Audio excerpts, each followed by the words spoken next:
Have you ever felt the urge to take off and travel the world?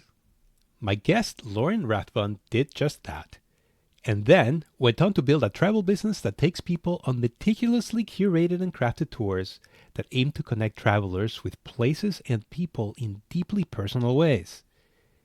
Lauren teaches us about the value of building trust with the people we serve, how to deliver excellent service, and craft experiences that some of her clients have called the trip of a lifetime. In this conversation, Lauren and I talk about the importance and art of delivering great customer service, lessons learned in her career, the unintended consequences of being good at what you do, the value and craft of creating trust with customers, the launch of her travel business, designing truly memorable travel experiences, healing and the power of placebos, her experiences at Taco Bell around the world, making friends with street dogs, and her favorite song by the Muppets. Let's dive in. Lauren, welcome to Making Business Hard. Thank you so much for being on the show today. How are you? Thank you for having me, Ezekiel. I'm doing very well. I'm very excited. Well, I'm very excited for this conversation because you're a world traveler and you rarely have access to good Wi-Fi. So now that you're visiting the US for a few weeks, I just wanted to take the opportunity to have to record this conversation before you go off into the wilderness somewhere around the globe. So yeah, thank you for making the time. Just for the list for just for reference for the listeners. So we met way back in the good year of 1999 in Sarasota, Florida, at New College of Florida. And since then, or not since then, but sometime thereafter, I started following you on, or we connected on Facebook, and I just been just kind of a witness to the evolution of your life path, which I think is really interesting. And now you have this travel company, which is, I think, such an interesting life project and way to spend your time. And we're gonna get into that shortly. But before all of that, since you do travel a lot and you spend a little teeny weeny bit of your year in the US, I'm just curious, what is something that you really like to indulge in when you do visit the US? I don't want to start out controversially, and I don't want you to get your first hate mail from this, but the answer is Taco Bell. And hear me out. It used to be purely Taco Bell just for Taco Bell's sake, but Mm, now we're experiencing more and more Taco Bells around the world. And so mm. now it's comparison between Indian Taco Bell, Sri Lankan Taco Bell, Chilean Taco Bell, Korean Taco Bell. So that is a solid answer. That is the Yeah. truest. So in comparing and contrasting, what's an international Taco Bell that you found that you enjoy for whatever quality you found in it? I mean, I enjoyed Korea. So we were in Seoul a few years ago, and they had one right by the hotel. And I enjoyed it the most because it was the most similar, but they also served beer, which was lovely, like Mm, beer on tap. However, it mm, was also one of the most expensive. So like a couple mm. tacos and a couple beers was like $30. So familiarity comes with a price. Wow, really interesting. And what's your favorite thing to get at Taco Bell here in the US when you're visiting? I'm kind of a purist. I just a crunchy beef taco. I'm a big fan of the bean burrito. I do get the beans without red sauce though. I tend not to get too picky overseas with like the pluses and minuses, but when I'm in the US and can order stuff to my liking, bean burrito with no red sauce, maybe extra onions if I'm feeling spicy. That's great. Well, let's move along. And yeah, let's get into it. So, my first opening question generally is can you tell us what you do, or can you tell us where you work and what do you get paid to do? I work for a company that I founded and own with my husband called Retreat Tours. And I get paid to research, create, design, and lead tours around the world. I get paid to experience the good and the bad and the ugly for people to save them their time and resources on vacation. Yeah. And how long have you been at this now? 12 years, and 10 of them have been full time living on the road doing this in destinations around the world. So we moved out of the US 10 years ago. Wow. And how many countries have you been to so far? I just counted it up recently because that's a question that comes up a lot. And when people bring up numbers, it always to me sounds kind of not pretentious. It's a thing to be proud of, and it's an Mm. accomplishment. But I never really kept track until like a week or two ago, and I'm actually up to 50. So, and a lot of people are surprised by that after 10 years, but I go on a circuit. We Mhm. research a place and then we return again and again to lead tours and to update tours and to make sure everything's still on track. So the number is 50, and I'm a fan of going deeper into the countries we've already been. My Mm. husband pushed to expand to more countries, so we'll see what that number is when we connect next time. Nice. So we're gonna get into that shortly, but before that, we're gonna jump in the time machine and rewind the clock back to one of your first jobs after school. And I understand that you worked for Whole Foods back in the day. So tell me about like what you did there and what lessons did you learn from that experience? I started working for Whole Foods and what I thought was going to be a temporary gig. I had just done my undergraduate at New College. I worked briefly at the Omega Institute in upstate New York, just as a sort of Mm. volunteer gig, living in a tent, working in the kitchen. And I thought for sure at like 21, 22 years old that living in a tent in in upstate New York for a summer would give me the answer. Like all my life's plan would unroll in front of me and things would be clear. And when that didn't happen, crazily, I was like, well, I have to get some job somewhere. And I wanted to work, my bare minimum was I wanted to work for a place that at least didn't do harm.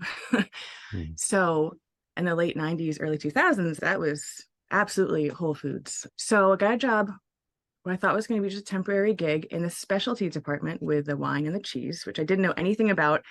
And I thought I would have to know more about. So I like crammed for this interview for just like an entry level retail job after I like just graduated with my bachelor's.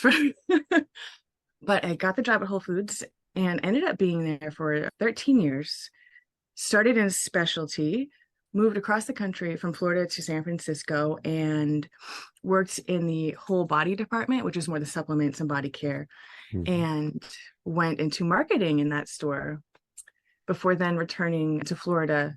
This is getting ahead, but to continue working whole body part time. But upon reflection, I'd always been in customer service. I started working at a drugstore when I was 16, a summer in a lawyer's office, a summer in a bar, and it's all customer service. But it's such a privileged, relaxed, luxurious customer service experience working at Whole Foods because people aren't coming to you in distress or with real problems. Somebody comes to me and they're like, I don't know what cheese to serve at my party. Like, it's not a life and Mm. death thing. It's not, you're helping somebody, but I can just imagine working in IT or working somewhere where people only come to you with these, they're already frustrated, they're already upset. So it was such a privileged entry into customer service. Like, you're helping people improve their lives. You're not helping like avert disasters. And there's always people that think not having the right cheese is a disaster, but those people are fewer and further between.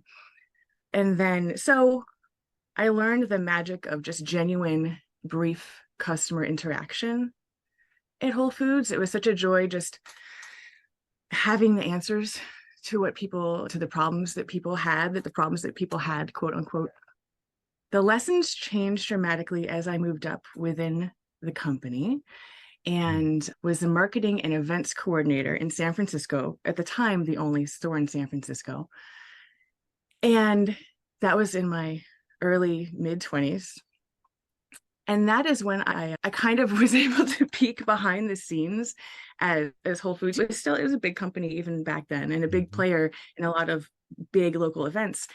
And I was lucky enough to be able to peek behind the scenes and pull the curtain behind and see that nobody knew what they were doing as far as these big events. Everything was very tenuous. Everything was making things up as they went along, and everything was on the fly. And a lot of these events are still happening. I don't want to throw any events under the bus, but it was wild and it was very liberating. And I like to think that I avoided the pitfalls of imposter syndrome because I kind of saw beyond that before that phrase even entered the zeitgeist. Like, I kind of already had a bead on everybody being imposters or not, as the case may be. But another part of that job that still I still deal with in my current role in travel is I was also in charge of the donations for the store. And you have all these like worthy causes coming to you, like we need to feed these kindergartners, or we need to supply products for homeless people in the city, or and I'm like 24, 25-year-old, and I'm like, how do I choose like all of these people? I wish I could give you everything. And so that was interesting. And that's still tough. I mean, obviously, you, depending on the lens you're looking at it through, you have guidelines. And luckily, you can have some structure to decide where resources go. But even today, with what we see around the world, and we do set aside a decent chunk of money for helping people we encounter, it's still a lot of people need help. So that's something I'm still kind of working on. Yeah, yeah. Yeah. I worked at Whole Foods when I was starting out college. So this is mid 90s. Yeah, No. in Aventura, actually, here in the northern Oh. part of Miami. And yeah, so and I worked in the kind of nutrition area, the supplement area. So for me, it was a little bit different because people were coming with either trying to optimize their life or solve a problem, which would touch on Yeah. like allergies or biochemistry or what have you. Yeah. Yeah, so it was just you learn a lot. I mean, you can learn a lot in retail, and that Oh yeah, yeah, it's that trial definitely by had fire. yeah, Yeah, that people had are many coming to you. many lessons. But then to also comment on the other thing about how people make it up as they go along. Gosh, I think most of us just hardly anyone really knows what they're doing.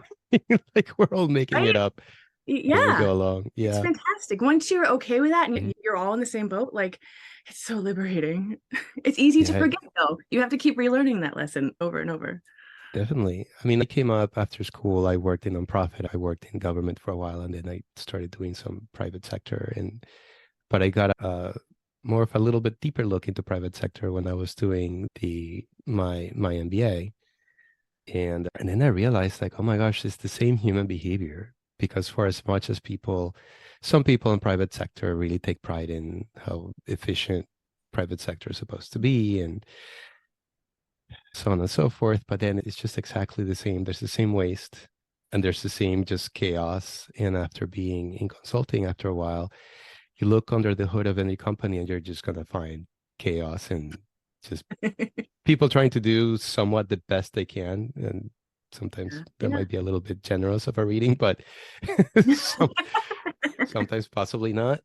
And then I have a friend who's been consulting for a long time, and she's been in rooms with like really sophisticated like leaders and so forth of kind of top tier type of organizations. And then we've had this conversation where like with the day I remember this conversation where the day that she realized that there's just no adults in charge, like it's just nobody knows what they're doing. You have to see a Yeah. lot of that in your role in consulting. Like you look under a lot of hoods. So yeah, that has to be, does it ever for you become not alarming, but does it become overwhelming? Like, oh my God, there are no adults in charge? Or you kind of take it with a grain of salt? um No, you're going to no, be well, okay. at first I was really alarmed, and what's how that's evolved for me over time is it would be so much more refreshing if we had more transparent and authentic and Mhm. honest conversations. And because I mean, after a while, if you do something, I mean, like you have some expertise now in designing experiences for people. And I mean, people do develop a craft, right? And knowledge in a small area of some endeavor. But yeah, it would be so refreshing if we could stop pretending and just kind of be more honest and be like, hey, we need some Yeah. help here, or yeah, just be more real instead of putting on airs and chasing. It's just it's part of human nature, right? This status chasing, but at the same time, it gets in our way of maybe some transformations or some things that we would really like to manifest and express in our lives. So that's my take on that. Yeah. That transparency would help because I think Mhm. we all assume everybody else has their act together. So we have to pretend to. So, but if it was just on the table that everybody's on the same page, I think that would relieve some pressure and defensiveness and that Yeah. pretending. So I Well, agree. in the work that I do with some other colleagues where we're designing and facilitating like workshops or these projects to help leaders and teams just look at their problems differently and like really listen and understand and connect with the problems, the real problems of the people who they're serving, and then coming up with ways to really create satisfying, desirable solutions that people actually want to use. So part of doing these creative problem solving sessions, often there's a lot there around just opening up a space and just kind of quote unquote like giving people permission to just be like, hey, it's okay. We're going to generate a lot of ideas. Most ideas are gonna be pretty bad. That's all right. We'll land on it's like nature, right? So a tree or a fish or something just generates like tons of seeds or tons of eggs, and then some make it, some don't.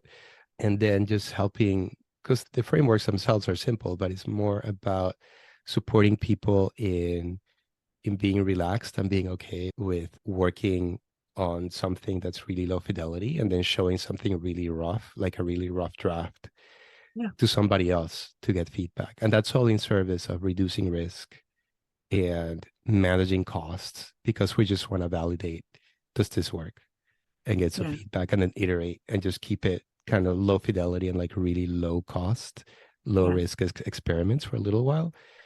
And then once we're more sure, like, hey, this one idea is working, it needs more refinement, but we do see like there's data that there's interest and desirability, then it's like, okay, now invest substantial amounts of time and resources to get this developed. But it's hard work to get people to just let go and embrace that. But there's also been in rooms where they kind of share something, some ideas for people to just be more open and relaxed. And sometimes I'll share something and I'll know that it landed where I just hear like a collective exhale in the room, like people are just like, and you just feel the energy shift to something like more relaxed.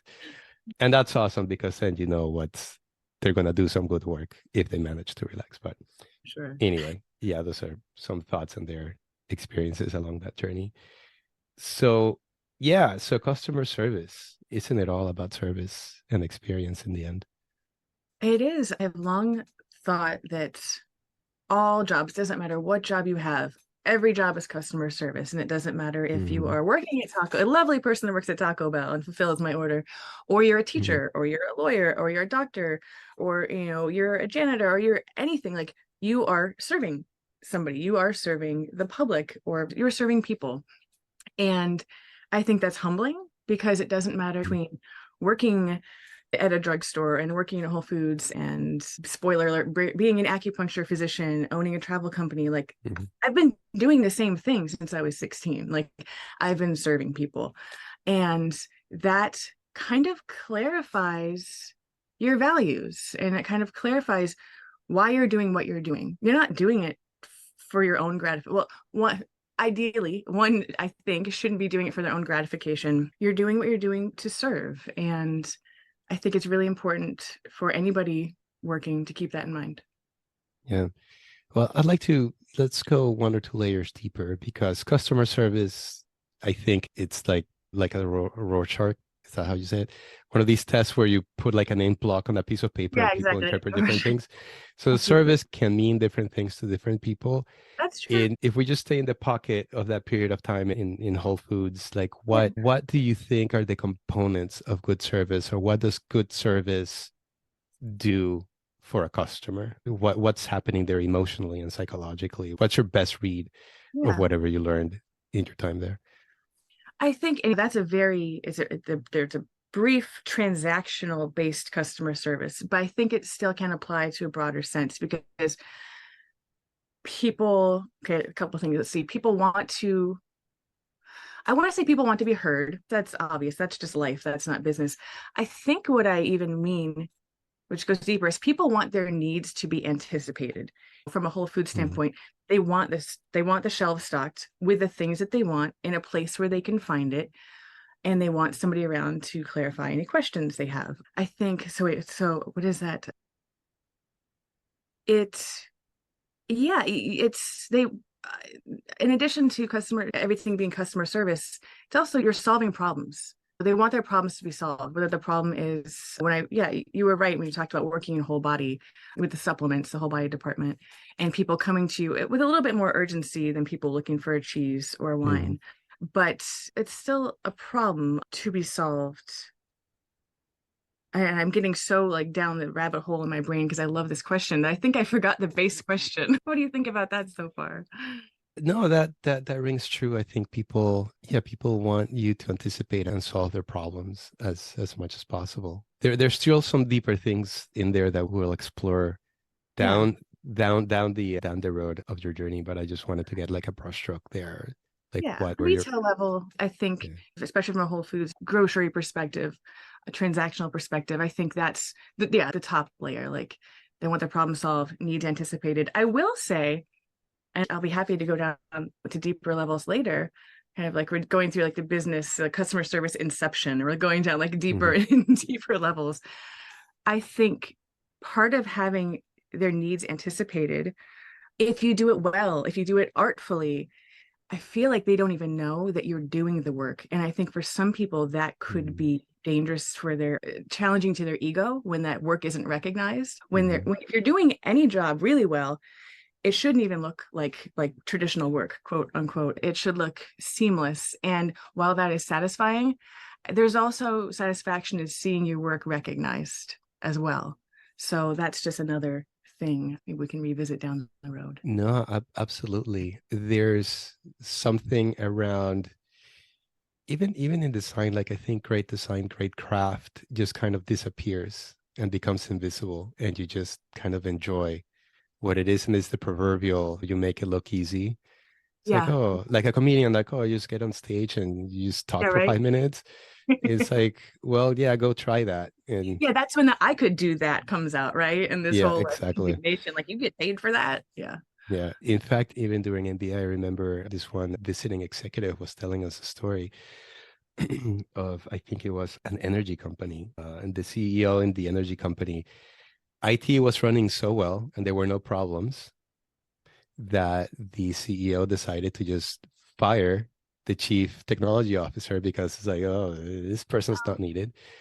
And then made I think somebody in accounting, like in kind of the finance person, kind of co-responsible for this. And then shortly after that, he was called in because this person with this new responsibility was panicking, or in his words, changing his underwear 4 times a day.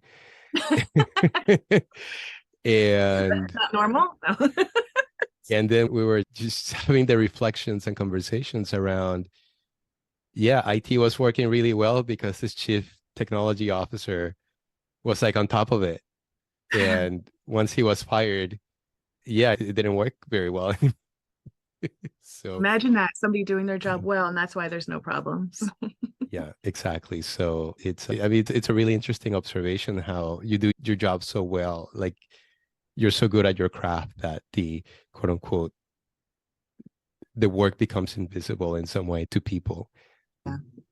But Can I share yeah. something further along those lines about my Sure. current position? The first time I heard this bit of feedback, I was actually offended. Somebody had remarked after one of our 28-day around the world trips, she's like, I felt like I was on vacation with you.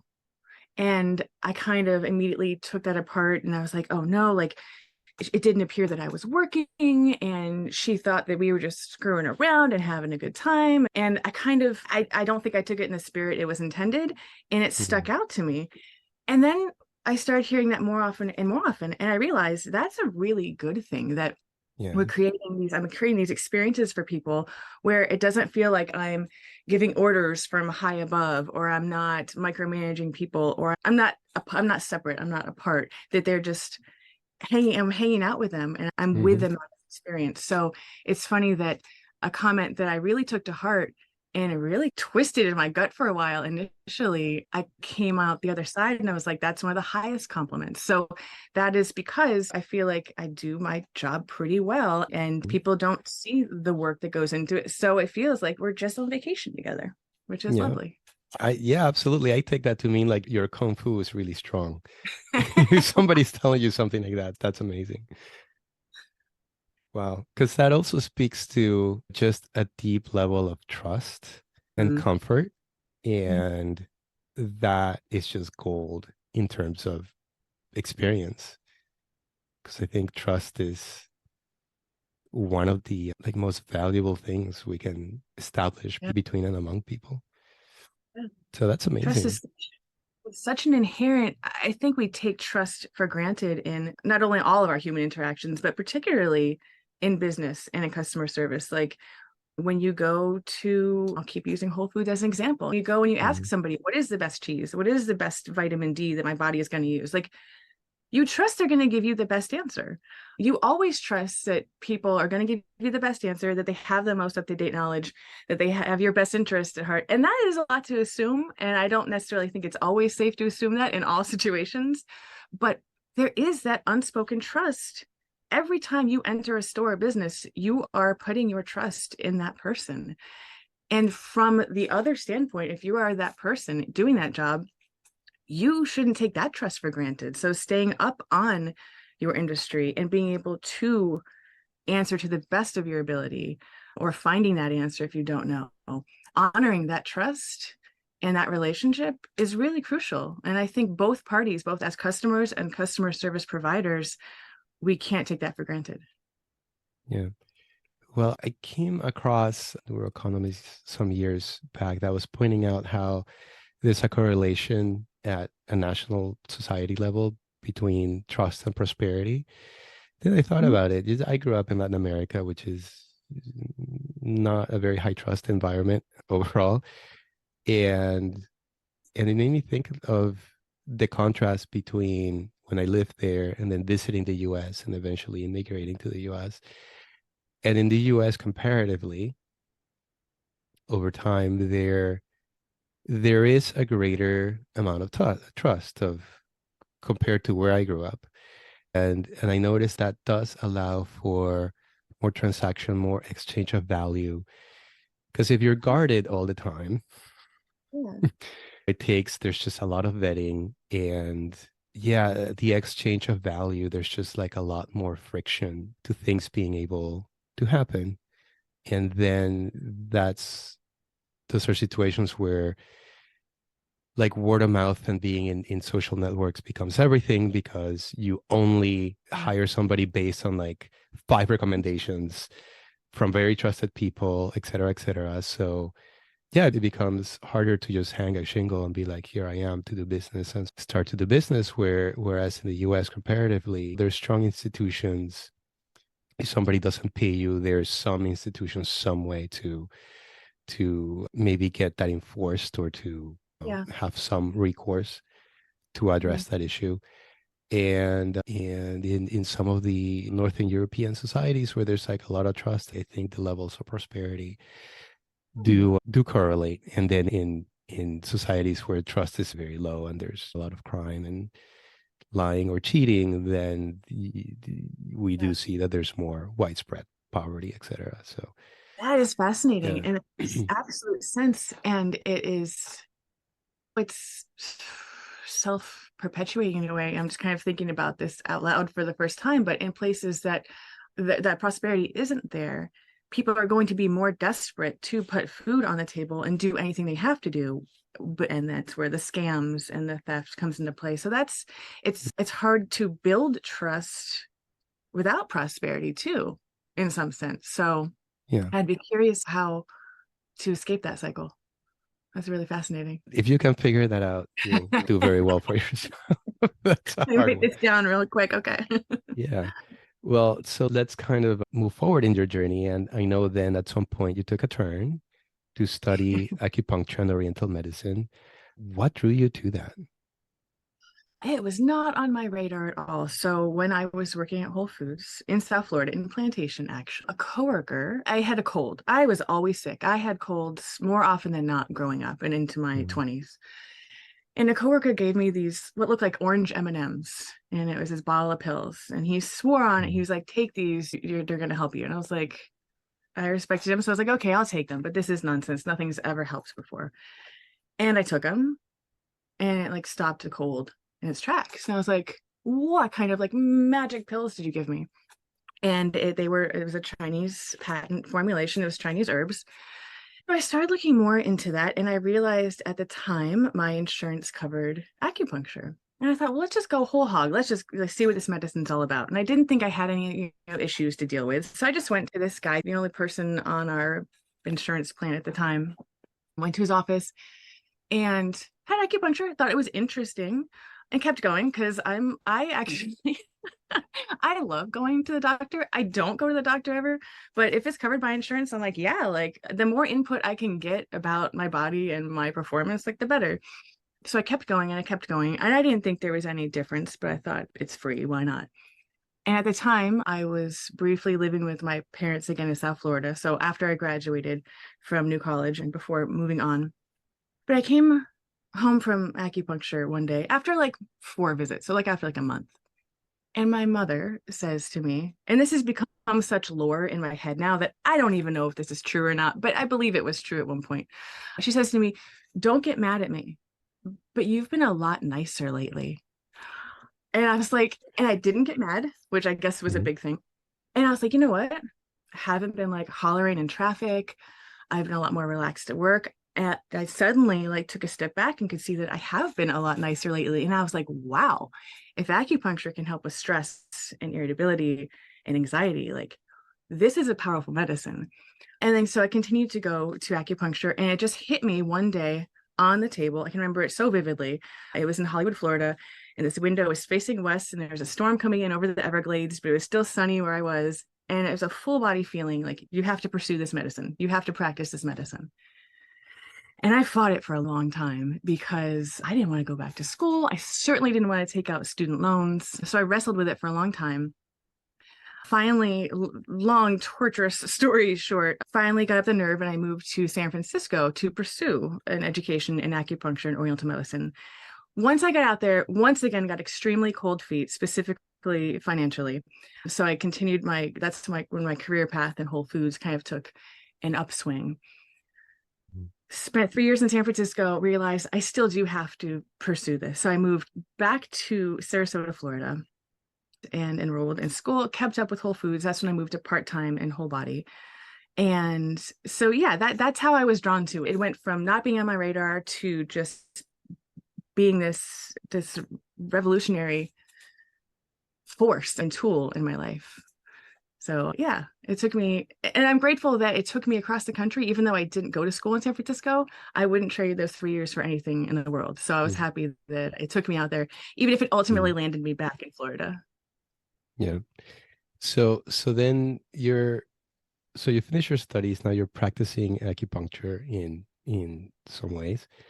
What's your take on why would people sought the type of healing modalities you were practicing, and what do you think they got out of them? Well, I'll be honest. I think people, especially then, so we're talking about now 14 years ago. I think for a lot of people, it was a last resort because so much of what I discovered quickly in my acupuncture practice was that my job wasn't just being an acupuncture physician. It was being an educator. It was weird being in a situation where I had to teach people why they needed me. And it was empowering, but it was also really frustrating. Like I thought I shouldn't have to do this. It's like, well, tough. Like you have to do this. So I think it's a bit more in the mainstream now, I would hope. And people see it maybe as more of a preventative or something as beyond a last ditch attempt. But because it was, for me, often people's last ditch attempt, things are more difficult to treat. Chronic conditions are more difficult with more natural medicine. And so I took that to heart too, because things were a bit more difficult for me to treat. You're not getting these instant happy results like in like Whole Foods customer service. You provide this product and people are happy and then they go on their way. It's a whole different level of customer interaction. So I quickly learned, I guess you could call it boundaries. It's like, I can do only so much for you. If you're not willing to change your lifestyle, if you're not willing to literally drink any water throughout the day, which is much more common than I thought at the time, there's only so much I can do for you. And I found then something that I'm finding in my current role is that people will keep returning, even if they're not necessarily seeing results that they want, because they feel cared for, they feel heard, they know they're in a safe place. So it was acupuncture. My acupuncture career was a roller coaster. I love the medicine. Having a practice was difficult. And you take it to heart when you don't see the results that you want to as fast as you want to. Super interesting. And at the same time, it could be the same answer that I could give you if you ask me about what I might work now. Yeah, I know. You You can know? lead anybody to anything, but you can't make them do it. Absolutely. Where it's just amazing how in the past few years, I'm really taking stock of how we are a big source of our own problems. Like we get in our own way.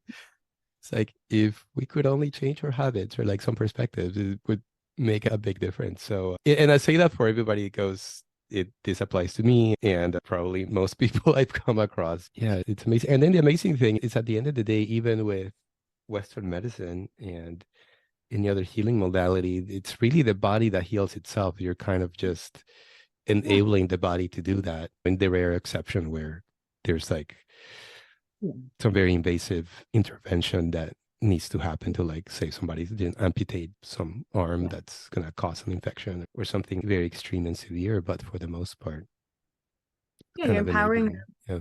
empowering them with the tools that they need physically and mentally and emotionally to heal. But they have to do something with the tools, consciously or unconsciously. Oh, I was listening to a podcast episode of Hidden Brain, which is a podcast that I really like.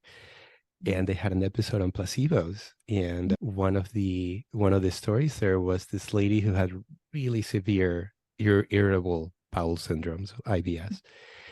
And she'd taken every medicine, like nothing worked for her, like very severe. She had to miss work, etc. And she enrolled in this study, in this clinical study, and they gave her placebo and they told her that she was getting placebo and she got better. And then the study ended, and the study ended. Yeah. And then the lady got sick again. And so she went back to the researchers and said, like, hey, give me some of that placebo. And they were like, well, the study ended and we can't give you a placebo because of, I suppose, some like protocols and ethics in medicine and so forth. And I don't remember the rest of I heard this episode a long time ago. Then what happened? I think the lady figured out some way to help herself with some sort of placebo type of situation. It's also like the power of belief. Like, talk about the power of the body healing itself, right? I heard that podcast as well, and I'm Yeah. not kidding you when I tell you I think about it at least 3 times a month. Like, I think about that constantly because it's not even the placebo, it's knowing it's a placebo. That like blew my mind. And then you start to think, is it the ritual? Is it still receiving something from somebody? So in that sense, even though it's so rudimentary, it's still feeling heard, it's still being cared for, you're still being handed a bottle of sugar pills. So I think about that constantly. I'm so happy you brought that up. I'd love to speak with that researcher. I think he's at Harvard, and I think he's fairly busy. I haven't found a way to get in contact with him, but I'd love to sit down with him and record a chat. I think it would be fantastic. So, well, so looking back, I mean, we talked about some of the insights that you kind of garnered out of your experience in acupuncture. I mean, looking back, were there any other takeaways from your experience in acupuncture? Any other lessons learned there?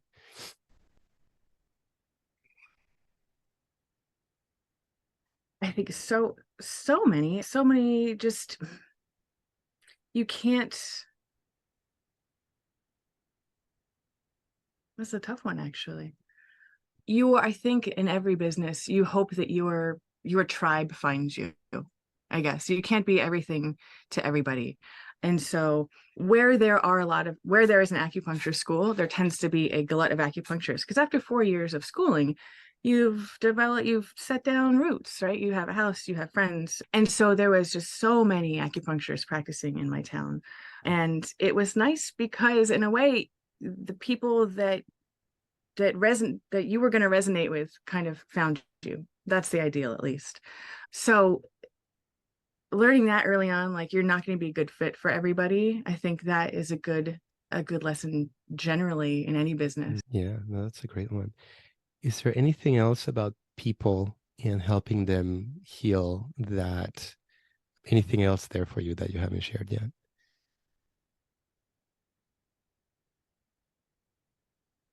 It's a very intimate experience. I think when I transitioned from, again, a more transaction based service to something that involves people's whole life. And I can also lump what I currently do into that, an experience, when it's more an experiential exchange than a training, than a product. It's heavy, right? Especially in healing, you're dealing with people's hopes and dreams. You're dealing with infertility. You're dealing with chronic pain.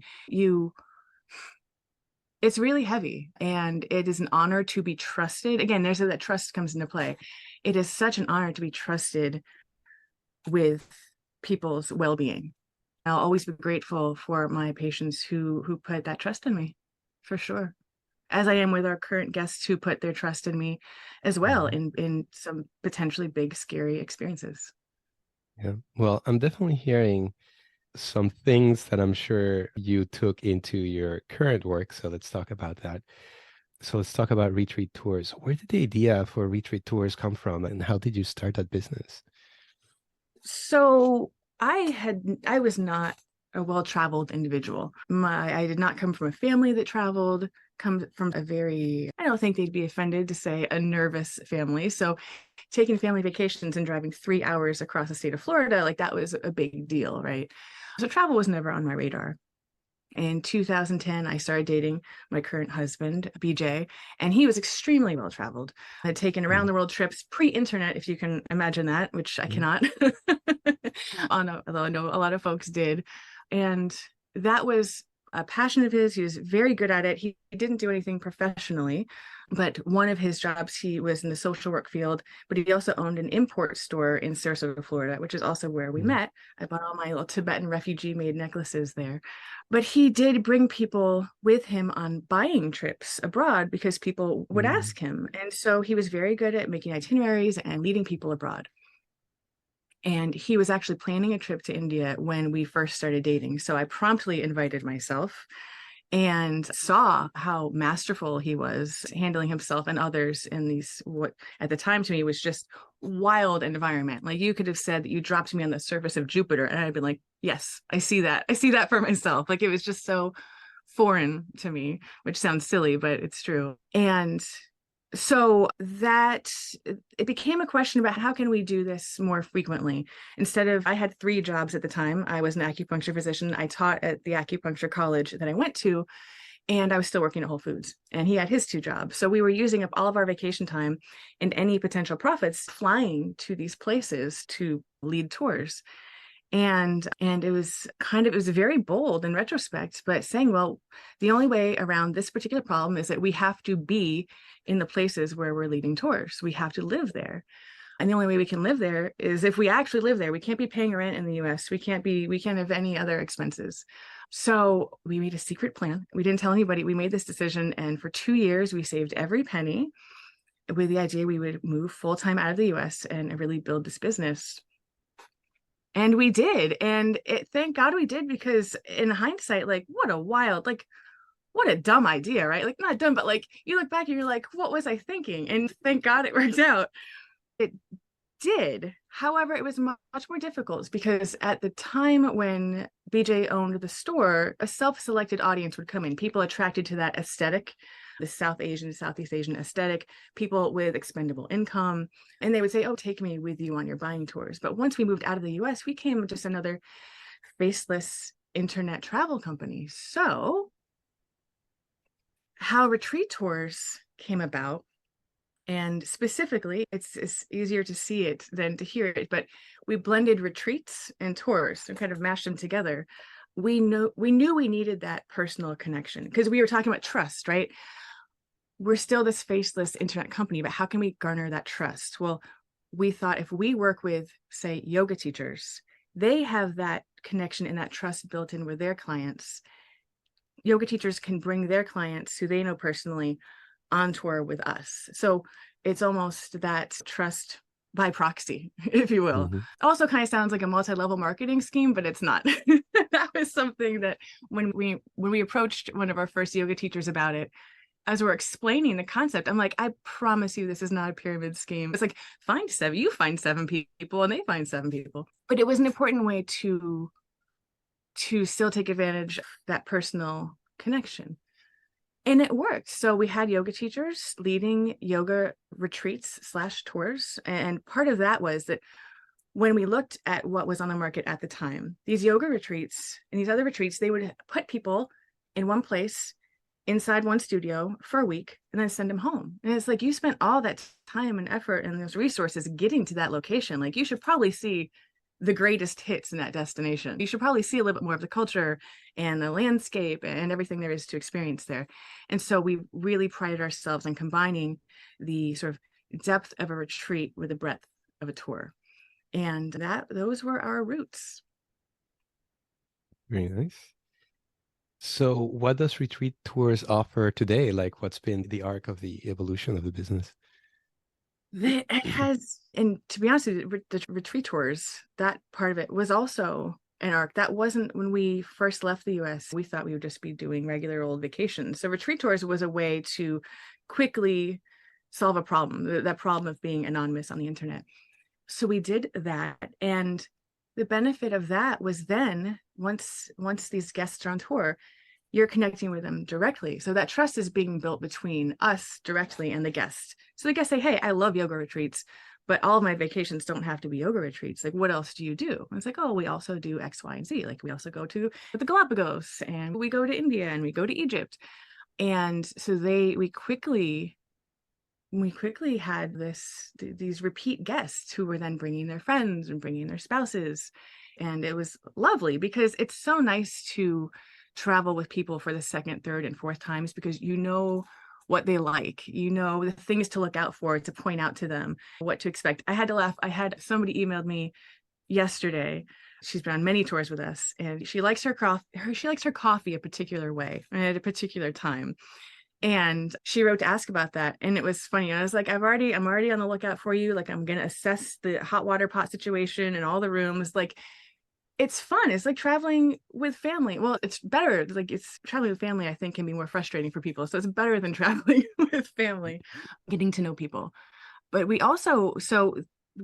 have been focusing more on our cultural trips, our wildlife safaris, but we are so fortunate to be connected through a dear friend and guest of ours to Tricycle Magazine. It is the oldest Buddhist magazine in the West. And we are lucky enough to plan and facilitate their Buddhist pilgrimages around the world. And that has opened up such an amazing chapter in our business, because not only is Tricycle so fantastic to work with, but I don't want to, it's a positive bias, but it's still a bias. It's still a stereotype. But people attracted to these Buddhist pilgrimages are the best guests in the world. I think there is something that comes along with that interest in Buddhism, that there's a evenness and a patience and a kindness and openness that really lends itself to good travelers. And so that has been such a blessing. So now we have a mix of, we still do the occasional yoga retreat tour. We've done belly dance retreat tours. Any teacher that had interested students, we were like, let's do it. Like, let's go. And we do our safaris and our wildlife journeys and our around the world trips, and also these Buddhist pilgrimages. So it's a really fun mix. Wow, that's amazing. What's been your favorite location to hang out in so far? Some people get asked this and they get so diplomatic, like they're talking about their favorite children, and I do not have that problem. But I do find the only way I can answer that honestly is how upset do I get when I have to leave a place? And I have found that I really dig my heels in the sand, literally and figuratively, in the Galapagos. I really enjoy it there. We do land-based tours there. So you really get to know the rhythm of the islands, and you get these routines and habits, and it's always a bummer to leave. And that is just for, I think, the overall experience and the environment and the landscape. I will say Nepal is really dear to my heart, and I have a lot of relationships with street dogs there. Street dogs are sort of a mainstay in my life, and so that's another place that is a favorite of mine that is very difficult for me to leave. Happy you brought up dogs, because I do have a question for you about that. Just wanted to take a moment, an interlude, and talk about dogs, because on your socials, now and then I see this like dog stories, And yeah, so I just wanted to hear more about that. So what are these dog friendships that you make abroad? Tell me about that. Well, it's so funny that you use the word friendship because a couple of years ago, I was talking about one of them and I was like, my friend, Ralphie. And I was like, that's not usually how you talk about that. You don't say your friend. So it was really telling as to how I did value that relationship. It was like, oh, my friend. So street dogs for me, first of all, it's not a phenomenon we have in the US. And Mhm. I kind of forget that. So just as to back it up a little bit, these are dogs, what we would consider stray dogs, and they do not belong to anybody. And depending on the country, there can be a few or there can be a lot. And depending on the country and culture as well, sometimes a neighborhood will look out for them as a whole, put a bowl of water out, put some food out, put some leftovers out. And other places, they're not so lucky. But I discovered on the road, I've always been a dog person, but I discovered on the road that it was such a safe, comfortable place for me because I didn't have to know the language. I didn't have to know anything about the culture. I didn't have to worry about being judged. I just could sit down on a sidewalk and just hang out with this dog. And to be honest with you, they'd prefer, of course, if I was feeding them constantly, but they don't even want that. Like they just want that human attention that they don't traditionally get. And so anywhere we go, street dogs have been my way to kind of plug in, and it's a sense of home. I don't have a practice. I don't really have a meditation practice. I don't have a physical practice. I don't, the typical ways that people would ground themselves, which I think is really important in my lifestyle. Moving on average for the past 10 years, my husband's great at these numbers and he'll be very upset I don't have the actual number right now because he just figured it out. But we moved hotels on average of every 3 to 4 days for the past 10 years. So it's a really itinerant, it's a really like you're on the go a lot. And it's very unsteady, it's very unstable. And that the street dogs are my way to ground myself. And Mm. so they become very important. And I have the good fortune to return to some places over and over again where they Mm. are taken care of, like this certain area, a Buddhist area in Kathmandu, in Nepal. And I've developed relationships with them. I've known some of these dogs for 10 years. For 10 years, Wow. Ralphie specifically, particularly. And it can be a lot. I enjoy it though. When we are in Nepal, it used to be we would rent an apartment for 2 to 3 months a year for a couple years there. And much of my routine throughout the day was cooking for the dogs and feeding them and washing up after and that. And I loved it. And Mhm. that taught me this kind of goes along with what I learned in marketing at Whole Foods, where like Mm. nobody has their act together. Everybody's just making it up. But the same kind of thing, like there are dog rescue organizations. So people would like call and write them like, oh, this dog needs help. Oh, what are you doing for this dog? And being in these situations, like you can be proactive. You can do things yourself. Like, you don't have to rely on other people. You don't have to assume other people can do it better than you. You can just make food and feed it to a dog. You know what I mean? Or you can put on some Mhm. antibiotic ointment, or you can do this. Like there are things you can do for yourself. You don't always have to just put it on the other. I will say I have to it's like this is one of the situations where you do something embarrassing, so you want to share it before like anybody else points it out. But I'm also very excited about it, and I just got an email about it before we hopped on today. So Ralphie, my dear friend, a street dog in Kathmandu, who I've known for 10 years, he's getting up there, and he's a beautiful dog. He's a big golden, he has this like lion's mane. He's just a wild looking dog. And so I actually had a guest. I sent a dog breed DNA test to a guest who just came to Nepal with us in December. And I just did a Mm. DNA test on Ralphie, and I am anxiously awaiting the results. So like I think I definitely take it too far. Like, especially in Nepal, people will recognize me as like the crazy dog lady, even though I've never seen them before in my life. Like, I am on display. Mm. Like, people see what I do, but it's nice. It's nice. And I like to provide that example, especially in places where the dogs aren't very well taken care of, Mm. that this is something that you can do yourself. So that So was a very when long answer. I'm sorry. yeah, so you go away and then you come back, the dogs remember you? They do. How does that look like when you come back and they kind of recognize? Well, Ralphie's pretty low key, but I know he recognizes me. But we actually, there are a couple dogs we have. we've developed relationships with that aren't doing well on the road. One of them has a skin condition in particular. So we pay for he and his sister. We pay for him and his sister to stay at a dog welfare organization's like farm. And then there was another one kind of joined the mix too. We kind of rescued her from the street, had her spayed and put her there.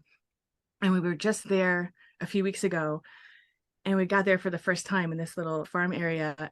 And oh my God, the whining and the crying, and just it's like Velcro, and they just want to be with you and on you and around you. And it's heartwarming, but also it's heartbreaking because I don't have a home for them. Thank God I don't have a home right now, because it would be filled with about 45 dogs.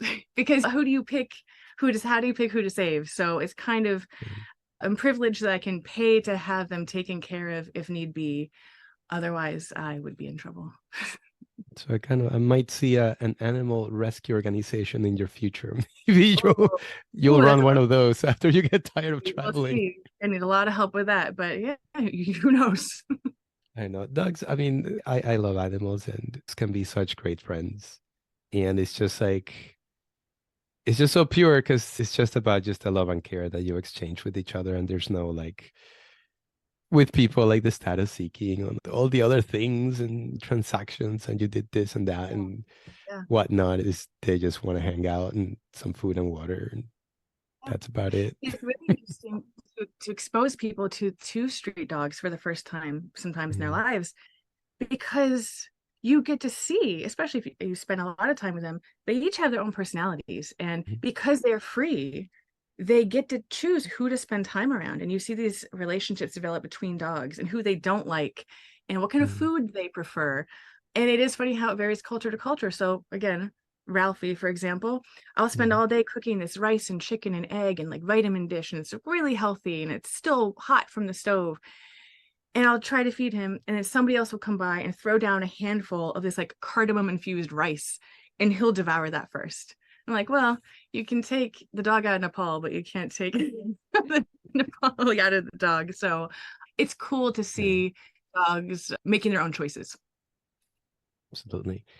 So something I'm very curious to hear about and learn more about from you is designing experiences from people. So we've talked about customer service and all these lessons learned over the years since you're like 16 years old, is what you said. And now you're designing these experiences of people that it's a big investment for some people to go abroad for the length of time and the places where they go. And then you're also telling me that this feedback that people are telling you that it's like so much fun to hang out with you all.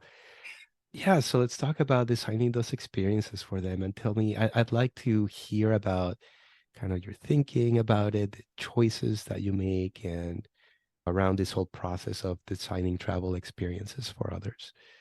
Yeah.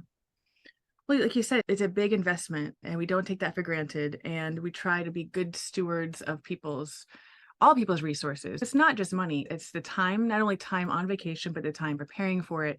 It's the emotional investment, like all of the good nervousness, stress, and the change, and just the mental space it occupies. So it's a big investment. So it's something that's really heavy. Not heavy, it's just really important. It's very valuable, designing these experiences. And of course, you have to be aware of not everybody's going to like what you like. So in some sense, you have to remove yourself from the equation. Our tours are not very big. Many of our tours are 5 and 6 people. On average, we have 12 people. There are some places where we have really great local partners, and we can go up to, say, 20 people, 23 people.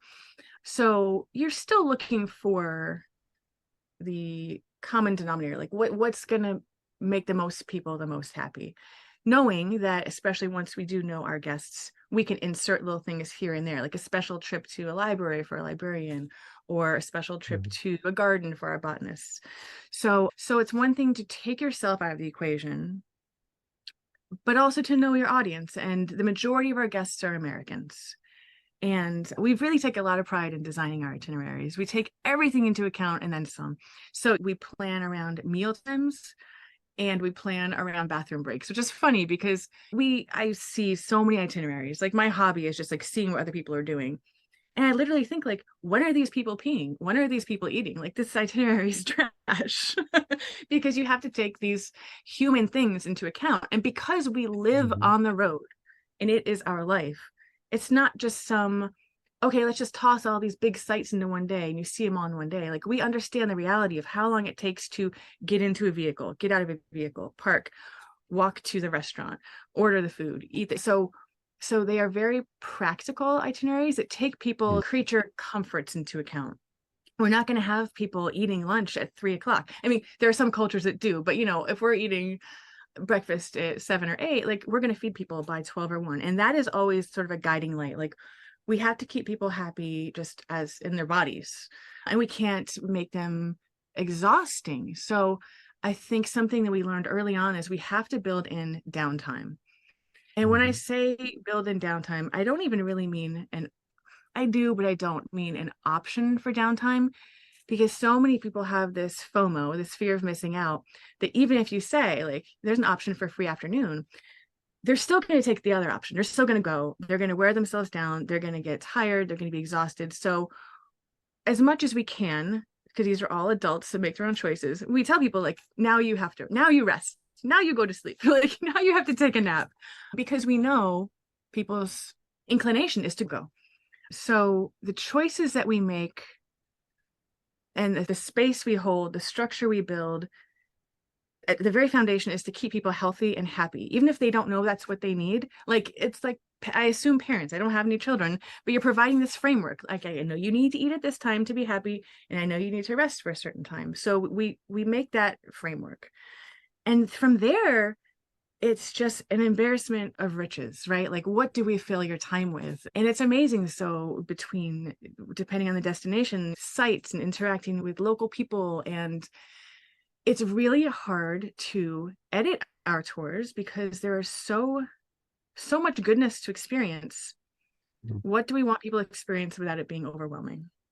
So it's actually a really hard job. Yeah, and so that's why it makes me even more proud of what we do and what we do build for people, because it's a lot harder than just tossing a bunch of famous sites onto a piece of paper and tossing people in a bus. Like, there's so much more to it than that. And I see so much of that in the travel industry, where things are not well thought out and they're rushed. They're keeping people up too late, and late nights and early mornings. And it's disappointing to me, because they're expending so many resources on these trips. And when I see trips that I know don't have people's best interests at heart, it's heartbreaking. It's really heartbreaking. Yeah. That's really interesting to hear your thought process, because I can see how you start out by taking account of human needs, like just core human needs, and then kind of designing to manage the energy and the needs first. That's your foundation, and then you're building the experience around that. But then it sounds like there's this thought of, like, sometimes you need a vacation after your vacation because you're so worn out, and it sounds like you're really managing the energy and making the trip enjoyable but also restorative at the same time. It's not like you're exhausting yourself and then you come back home and you're just wiped out. I mean, I'm sure there's some of that, because for sure. Activities, for sure, we just but less. yeah, so I think that's very wise, and I think that's also applicable. I mean, I'm thinking about my own facilitation house. There's some parallels there, but there's so much wisdom around starting the design and the architecture of what you're doing, with managing for energy and really being attuned to human needs. Something it's been coming into clearer focus for me recently. So there's a lot of experience design that's good, that's effective. I think there's like a core kernel component. If you dig in several layers and you go deep and you search for that deeper truth, which revolves around we're managing people's uncertainty and anxiety. There's something around human psychology that, if you can really effectively manage for that, that creates a lot of value for somebody. And a conversation I open up with clients when I can, it's like one of these rideshare programs, like companies like Uber, right? So there's there's just so much anxiety and uncertainty that's dissipated through that service because you're somewhere and you push a button and you call the car to where you are, which is awesome. I mean, there's discussions and conversations around the business model and like ethics and so forth, but I'm just talking about the functionality of the service, right? So the car comes to you. Number two, I think the little map is genius because you know where the car is. And so talk about diffusing uncertainty and anxiety because you're certain. You're like, okay, here's the car. And if it's raining or if it's cold or if it's dark outside or whatever, then you can step out to meet the car when the car's there. Mm-hmm. And then the payment, obviously, that's also super convenient. I remember being in Mexico City and taking Ubers. And yeah, you don't have to worry about, oh, the currency, this and that, and how do I pay you and the change and blah, blah, blah. It's just you step into the car, and then you step out of the car and the payment's done. So I think all of that is really genius beyond the technology, the things that are possible through the technology and the cell phone and the GPS and all these things. It's diffusing the uncertainty and anxiety that somebody may have. But I think that applies to so many things. It's even in your stories of Whole Foods. When somebody's asking you a question, we kind of have the good curse of abundance here. So you walk in somewhere and there's like 100 cheeses, and that's overwhelming. And can somebody know you and recommend something good? And it's again, it's kind of lowering that anxiety and uncertainty of like, oh my God, I have to make this choice right now, and I don't know about the good choice. But then here comes this person, which is, oh, what are you looking for? Oh, this profile. Yeah, you might probably like this one. And so now you're making a choice out of 3 instead of out of 100. And that you're definitely adding value to somebody's experience in that moment. So it really is great. Yeah, a through line in my interests is being able to reduce stress and anxiety as much as I can. And I come to that through knowing it's very easy. I'm still a very anxious person and I get nervous a lot, which I think makes me an excellent planner because I'm planning for any possibility whatsoever. And it's funny because the way that I feel, the way that my brand of anxiety can be tempered is with information, right? I'm a kind of person that like the more information I can consume, the better I feel about it, because then I can plan for all of these possibilities. Because you're more certain. Yeah, exactly. Yeah, you learn a little bit more of what you don't know, if that makes sense. Like you're eliminating some of that mystery. So for that reason, and I'm sure many of my guests would agree with me, is that I give a lot of information. And I do that because I'd rather give somebody too much information than too little. They can choose what to do with that. So I write practical orientations, and some of it could even be seen as condescending. It's like, I know how to live I know how to be in a hotel room. Some hotel rooms around the world are different. You have to put a little card in a slot in the wall to activate the electricity. So I have all these practical orientations. I have suggested packing lists. I have cultural notes. We make documents and videos about how to get through the airport and immigration when you arrive. So all of these things, we try to eliminate as many unknowns as we can. And a lot of people that is helpful. And I can imagine a lot of people, it feels overwhelming. But I will say, this is really funny. Years ago, when we first started, and I would make all these documents for people, and I'd really put my heart into it. And it would become apparent that when people arrived, they hadn't read anything. And I took that to heart, and I was like, harumph, like I'm insulted. And I was like, but that's fine. Like, I know it's a lot. But it kept happening, and my little feelings got hurt. And then, before we started a tour company, I had never been on a tour at all. Like I had never been on a tour, which I think afforded us the ability to think so far outside the box because we had no idea what was inside the box whatsoever, which was nice. So we didn't feel like we needed to build something similar. We just started from scratch for the things that made sense to us.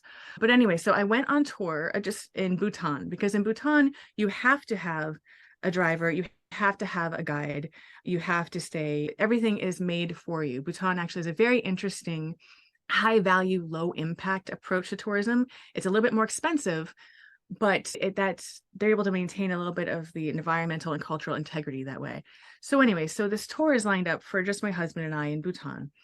And they provided the itinerary and all the descriptions of the places we were going and everything that I provide, right? And so we get to Bhutan and it's day one. I'm like, all right, where are we going? I hadn't read anything. I hadn't read one thing that they sent me. And I was like, oh my gosh, like this is what people are experiencing. And immediately I understood it had to do with trust. Everything today seems to come back to trust. I trusted that our partners in Bhutan had created a great itinerary for us. I'm sure my husband looked at it more carefully and arranged it, but I was coming at it just from a guest perspective. I trusted that they had our best interest at heart and everything was going to go perfectly. So why did I care what we were doing?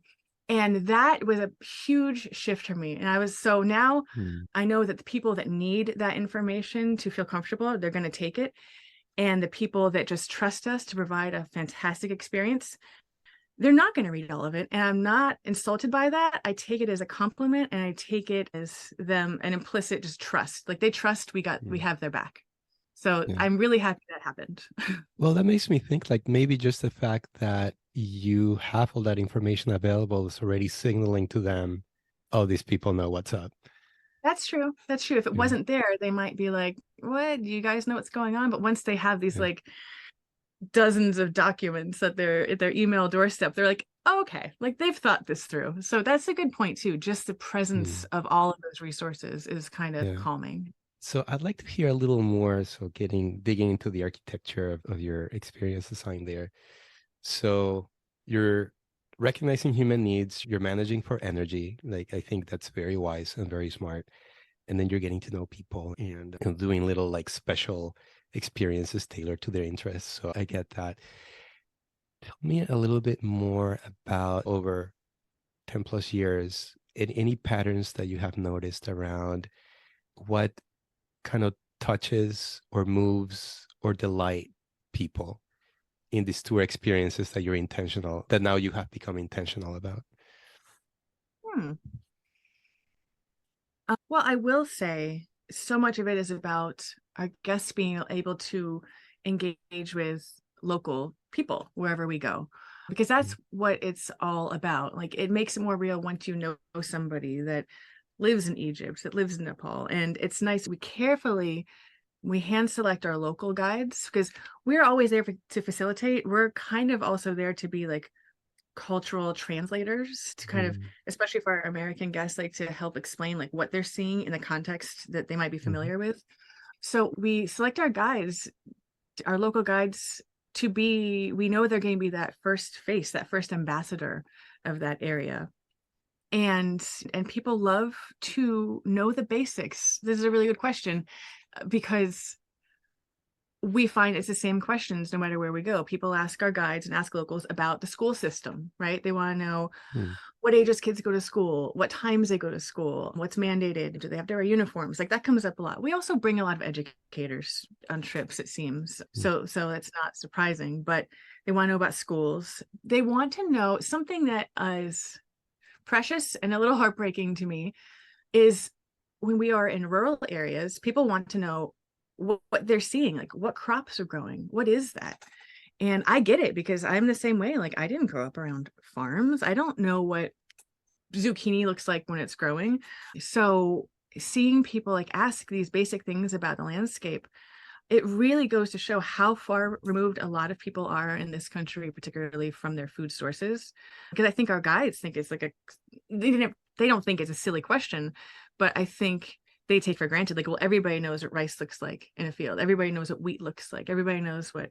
So I find that it is the basics people want to know about. They want to know how life is lived. They want to know about imports and exports and where people's money comes from, how much money people make every year. And they're just kind of comparing your everyday life to your everyday life. And I really appreciate that because I'd like to think it's because of the way we design our tours and the type of people who are attracted to our experiences. But nobody is in it to like check off, like, yes, I saw the Taj Mahal. Yes, I saw Angkor Wat. Yes, I saw the pyramids.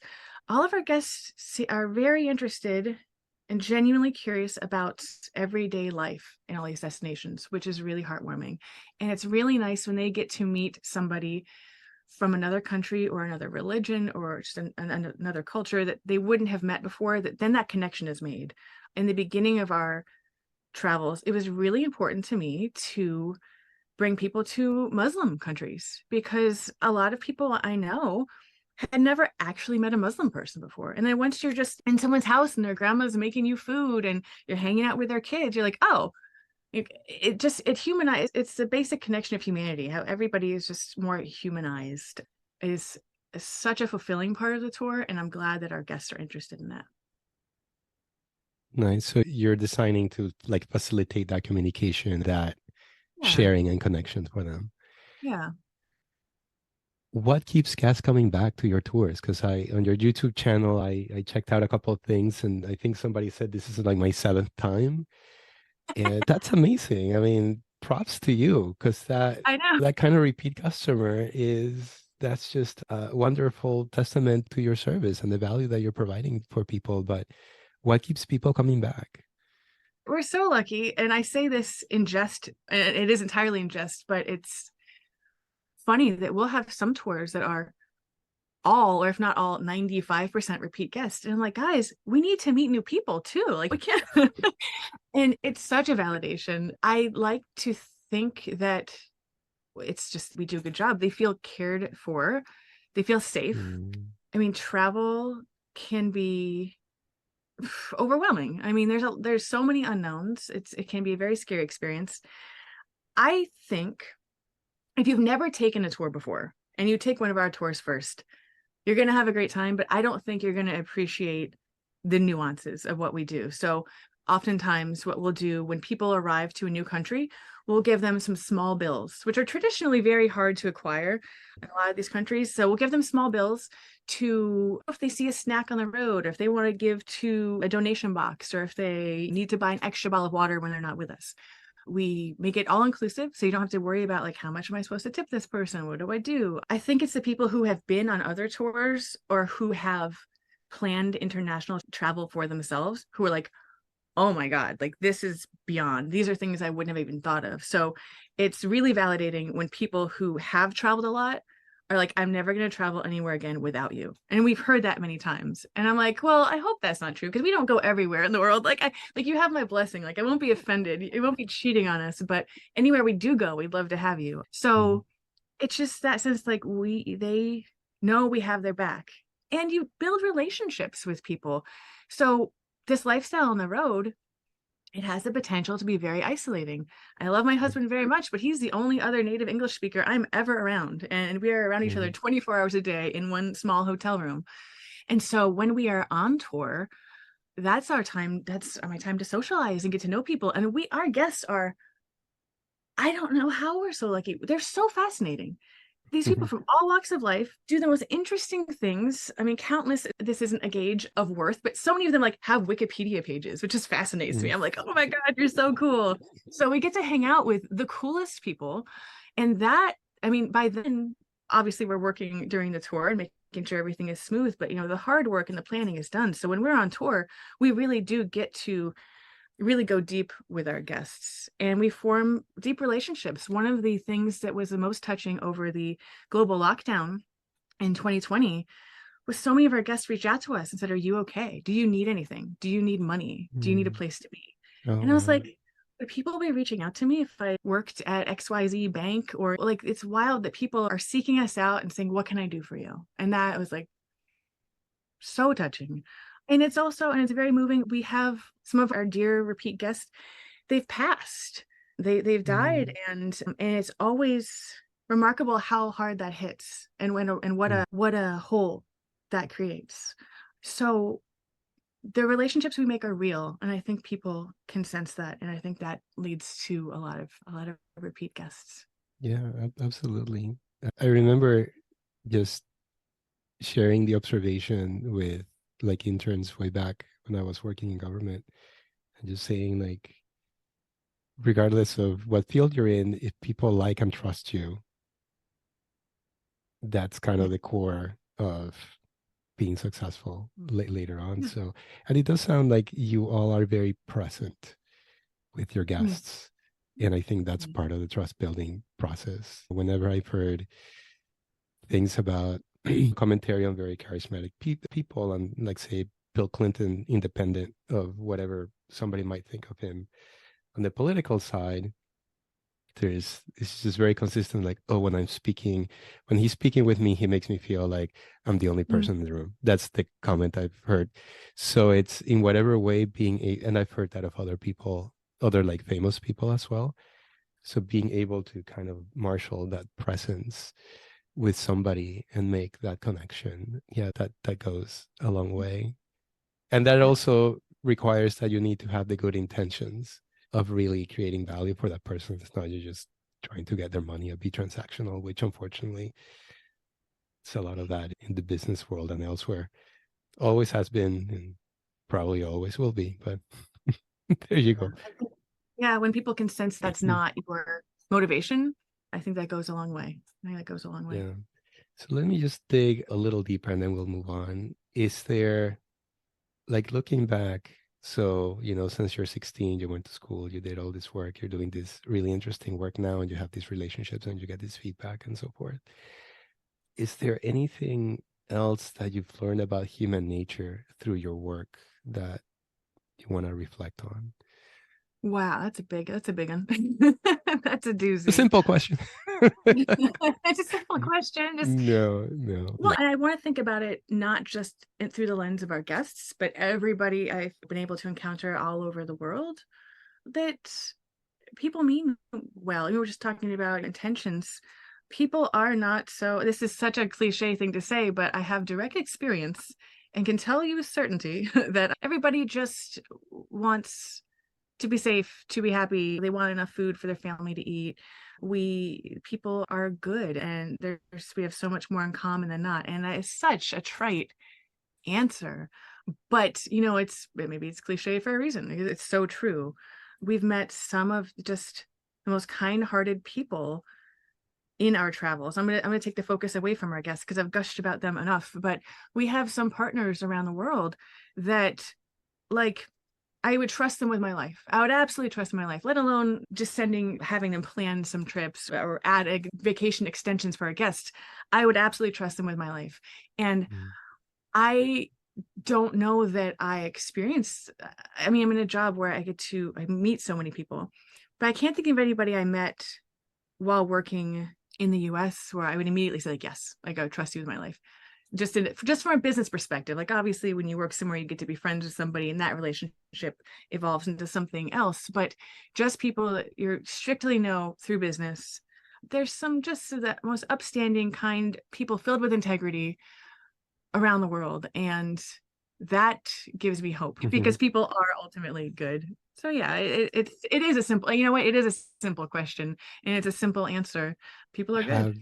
Has there ever been an instance of somebody kind of experiencing some change or transformation in one of your trips, like pre-trip, post-trip, that you've heard from?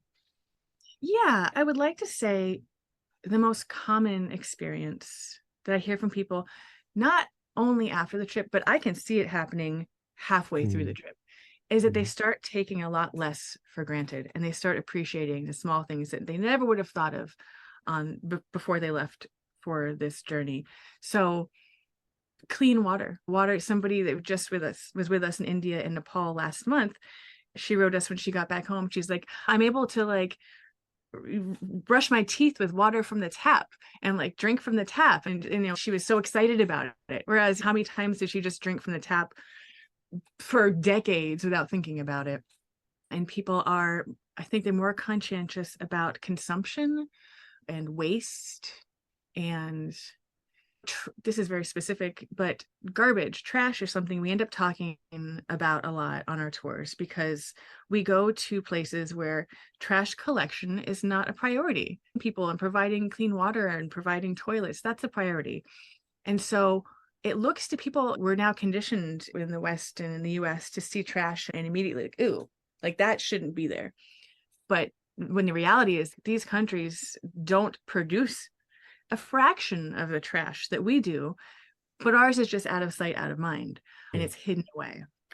So I think people we have a lot of conversations about trash and about waste and about recycling. And I think that sticks with people too.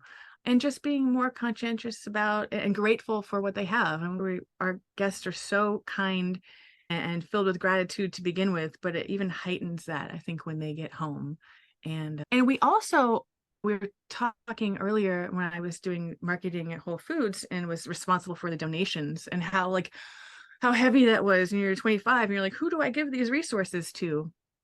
And it's the same thing, but we like to, the one thing I learned very clearly at Whole Foods when I was in that role was, if you make it easy for people, they are extremely generous. If you make it easy, like when people are checking out, if you can just make it I don't want to cheapen it, but just a financial transaction. If they can pay for something that they know will help somebody, they'll do it. They just don't want to reinvent the wheel. They don't want to research it. They don't know where to even begin researching the best organizations and the best way to deliver it. And so we like to think that we make it easy in our travels to help people, whether it's individuals we meet and we work with or local organizations. We make it easy for people. And we have gotten a lot of feedback about that. Like, thank you for giving me an avenue. Like, I wanted to help and I didn't even know where to start. So that has been fantastic too, knowing that we're leaving these destinations not better, but more well-funded than when we first got there, and being able to facilitate that. So it helps the destination and it helps our guests that want to do good, but they don't know how to. So that's very rewarding. Yeah.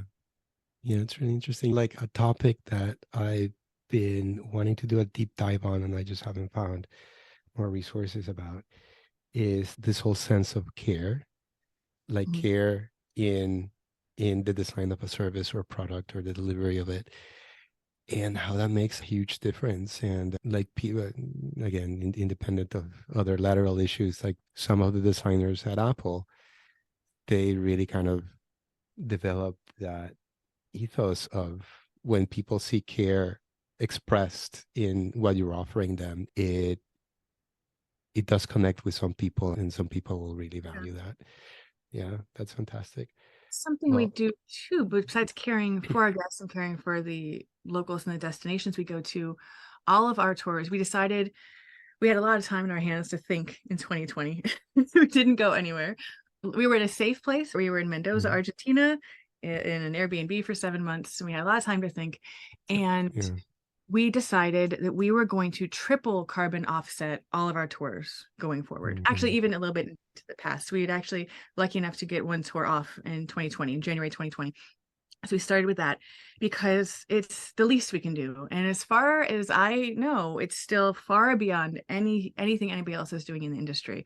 A lot of companies will carbon offset just your time in country. And it's like, you're driving around in a SUV or a bus, like there's not that much going on. So we include people's flights from their home to the destination and the flight from the destination back home, plus all their time there.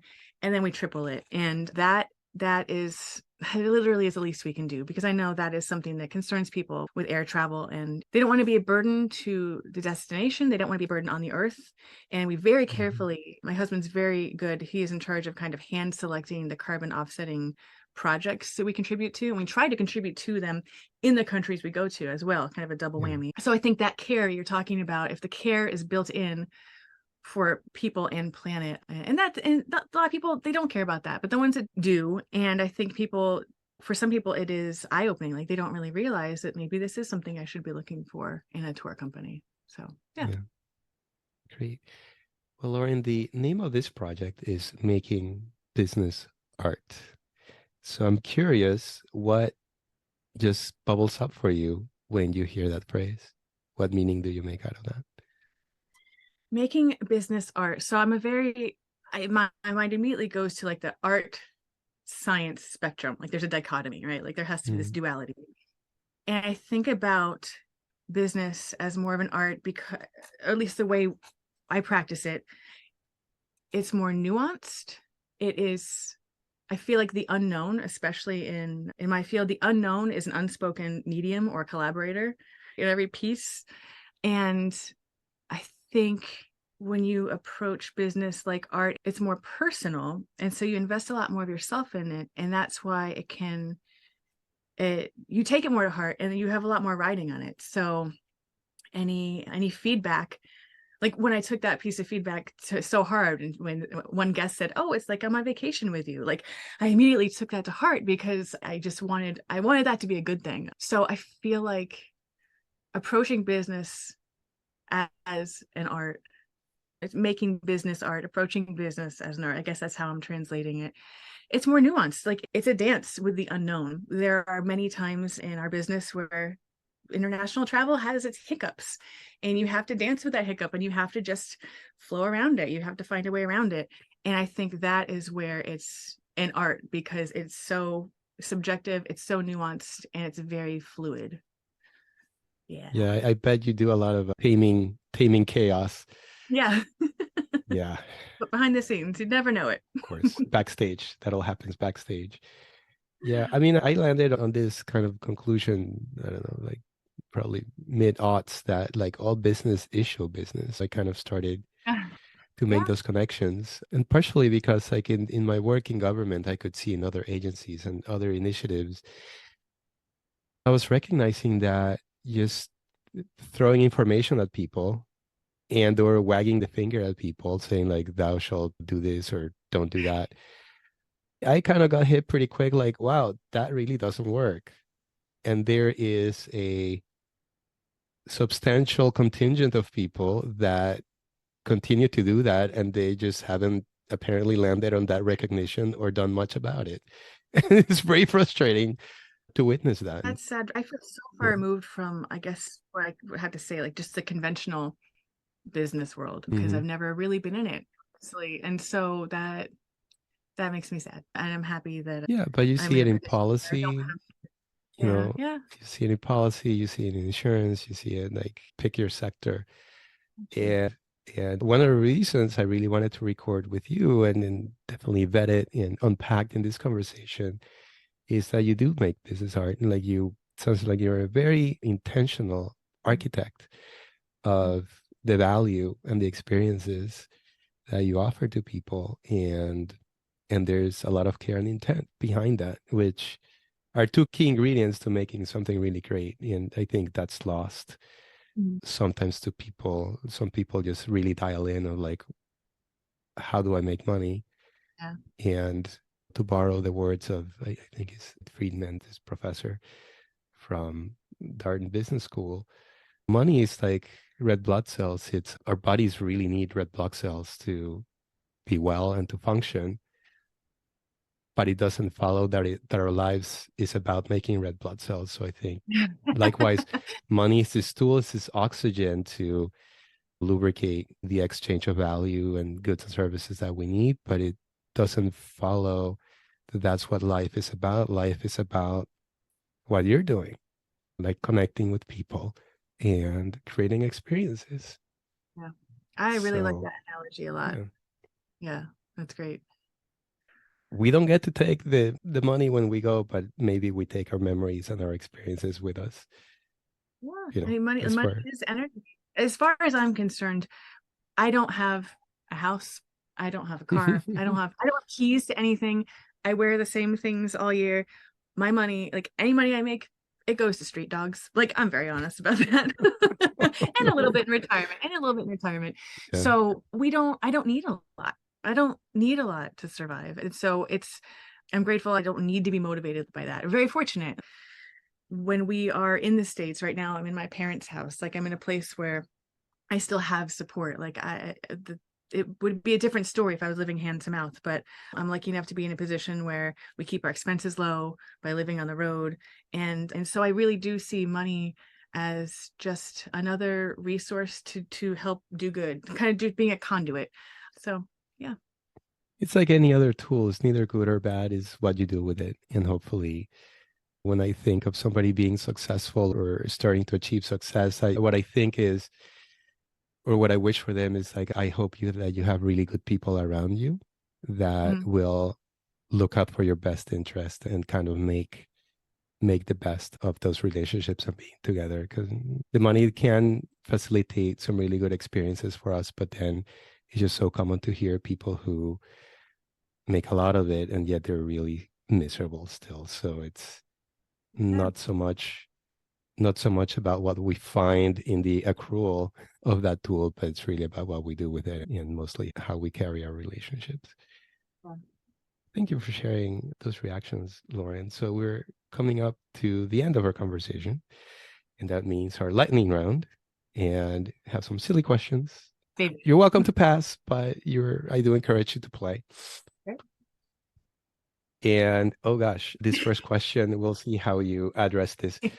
First question is, can you describe your closet and what state it's in? I can. So, yeah. So, for 10 years, I have lived out of a suitcase. Again, moving on average every 3 to 4 days. Sometimes we're in a place for a week or two. If we're very lucky, a month or two. It's not very common. But so I'm going to regard that as my closet.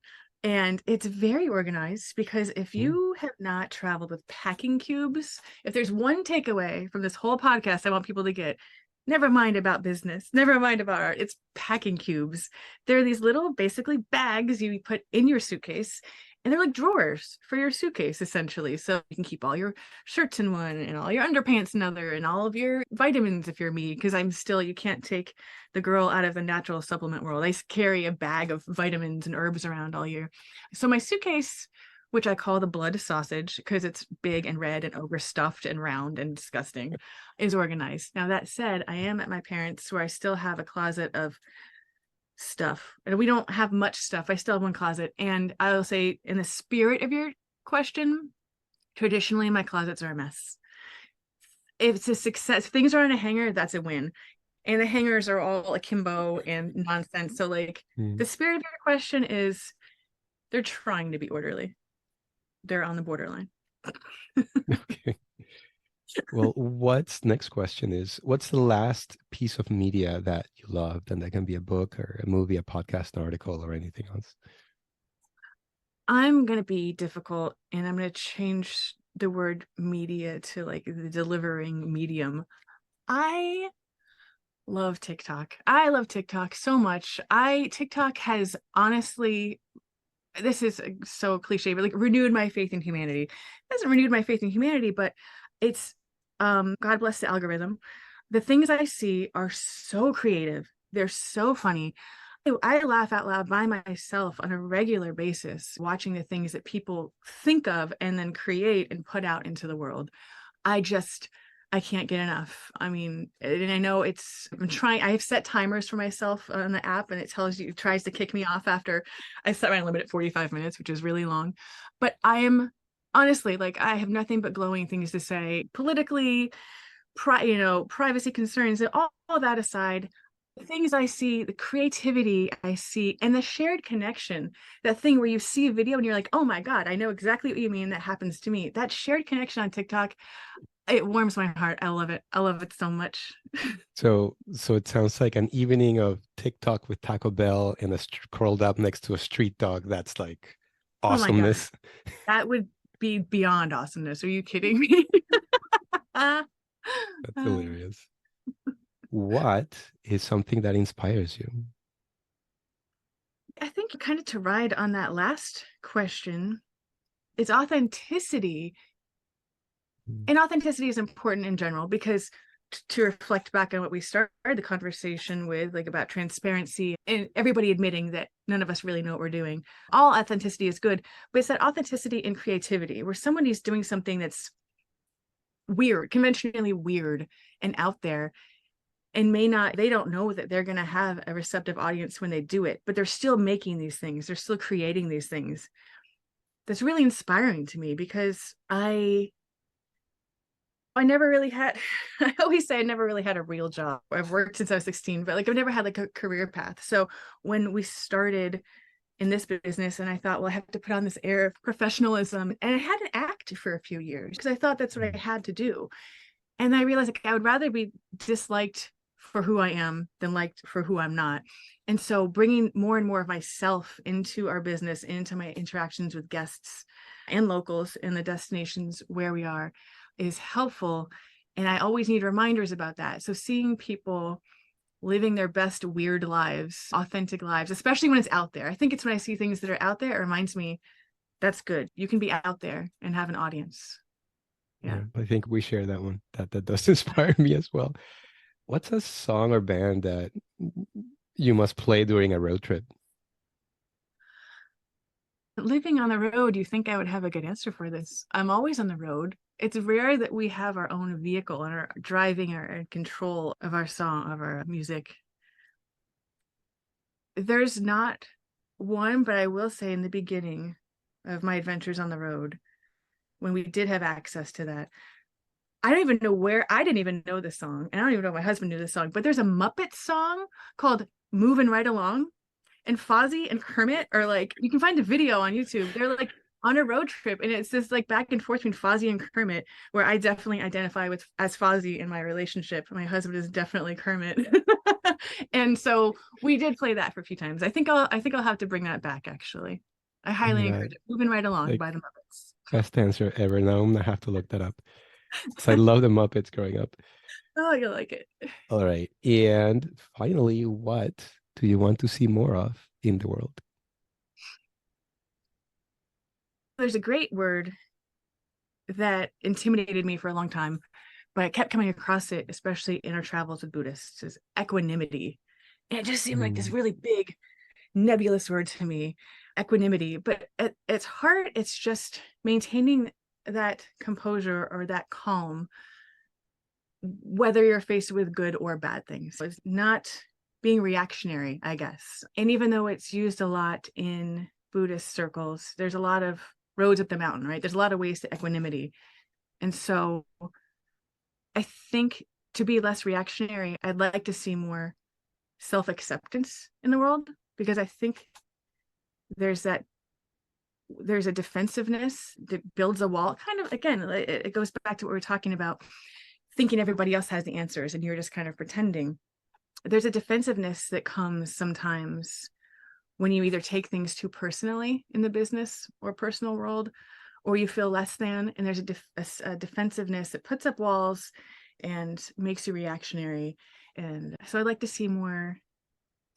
It's a very layered question. I'd like to see more equanimity via self-acceptance in the world, if that makes sense. Well, yes, that makes total sense. Because there is, You make it happen, though.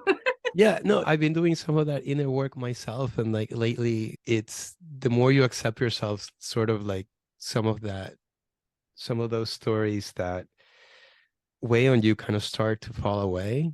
And yeah, it does start to open up a space to kind of just be present and accept what is and just meet it and act in whatever way you need to act. But it's less, I don't know, there's just less suffering there, to put it one way.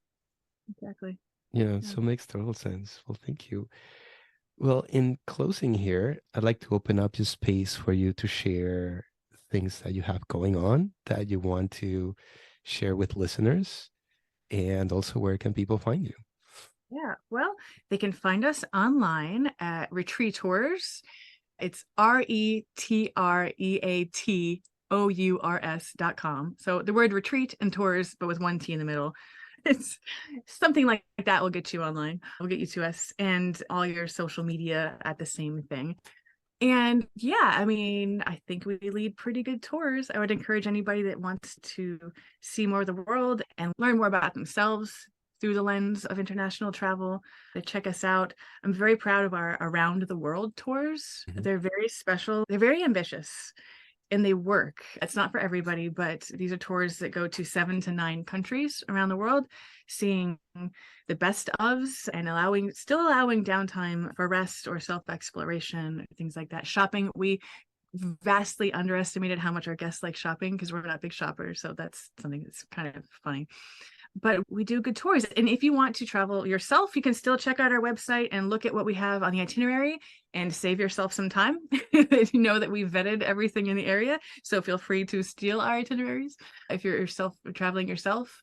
And I post a lot of photos and starting to be better about videos from our tours online. So even if you're armchair traveling exclusively right now, check us out on Instagram. And if anybody's still on Facebook, we're definitely still there.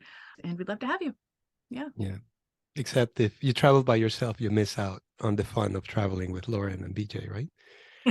Well, it's funny. So much of the conversation around travel right now is around solo traveling, and that has a different meaning than I had assumed. So, because we do meet a lot of people on the road just by themselves, but solo traveling has now taken this definition of basically a person traveling by themselves, but joining a tour, which is kind of what we have always done. So many of our travelers are independent travelers, and it is cool being able to experience these destinations with other people, because other people will inevitably pick up different things and point them out to you, and it's evident in pictures, right? I'll see everybody's photos and like, wow, I never noticed that detail, and I've been to this Egyptian temple 16 times. It's really fun. You get to see more through other eyes when you join a small tour. We don't have a tagline, but if we did, it would be tours for people who don't like tours, because it does have more of that personal touch. It doesn't feel like what you think a tour would be, where you're just kind of being herded around and you're wearing a lanyard and like a matching shirt, and someone's like holding a stick with a teddy bear in a crowd so you can see them. Like, it's not your grandmother's tour. No, they're tours for people who just want to travel with like-minded people in a relaxed, safe, comfortable environment. Absolutely. Lauren, what a great conversation. I just loved learning about what you're up to. Thank you for sharing your valuable time with me today. And I wish you many interesting journeys ahead. Well, thank you so much for this opportunity. Thinking about this and talking to you, it's really illuminated a lot of the thought process that just kind of came naturally, but it highlighted it. Like, I loved you used the word architect, and I think I might have to sort of steal that concept. I never thought of ourselves as that before, but I love it. So I'm so grateful for this opportunity, and it's so good to connect with you, Ezekiel. Excellent. Happy travels. Thank you.